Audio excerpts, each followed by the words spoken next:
question much better than I can. What we point to is that capitalism has worked according to a very definite model of agricultural revolution and cheap food. And here I'm going to simplify enormously, but the model is basically this: produce more and more food with less and less average labor time. And that's a model that was reinvented many times from the earliest moments, the Dutch in the 15th and 16th centuries, then the English learn it from the Dutch, Madeira with the modern sugar plantation system, again in the 15th and 16th centuries.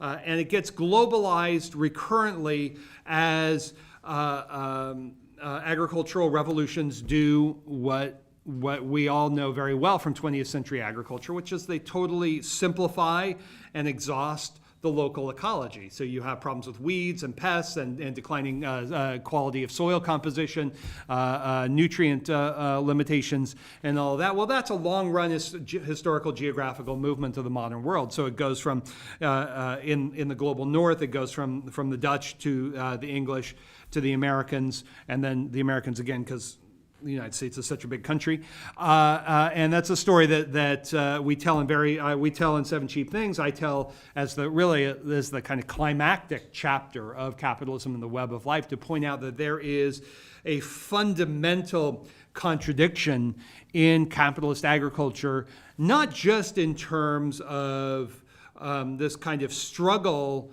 with weeds and pests and struggle to sustain soil fertility through all these petrochemical revolutions over the past century, and then biotech, as I talk about in Web of Life, but of course also because agriculture is not just the crucial battleground of neoliberalism, but has been the crucial battleground of every restructuring of global capitalism since. But there's something that's different about the world today.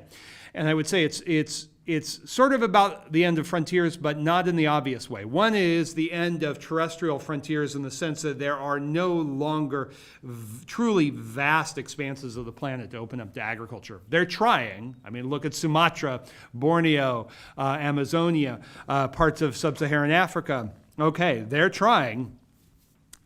But it's also, with climate change, the implosion of that cheap nature model, because climate change, especially dramatically for agriculture, as many people in this room know, it's not just like there's a process of cheapening that hits a wall. It's like a boomerang effect. It's that the whole model is imploding with dramatically rising costs, with dramatic examples of yield suppression coming from climate, but also from a lot of other vectors. And then, of course, there are, the food justice movements breaking out everywhere. I mean, Via Campesina and food sovereignty movements spectacularly. And the argument, I think, at its best is absolutely revolutionary, because it says that the struggle for food justice is a struggle for climate justice, is a struggle for democracy, for cultural determination, for gender equity.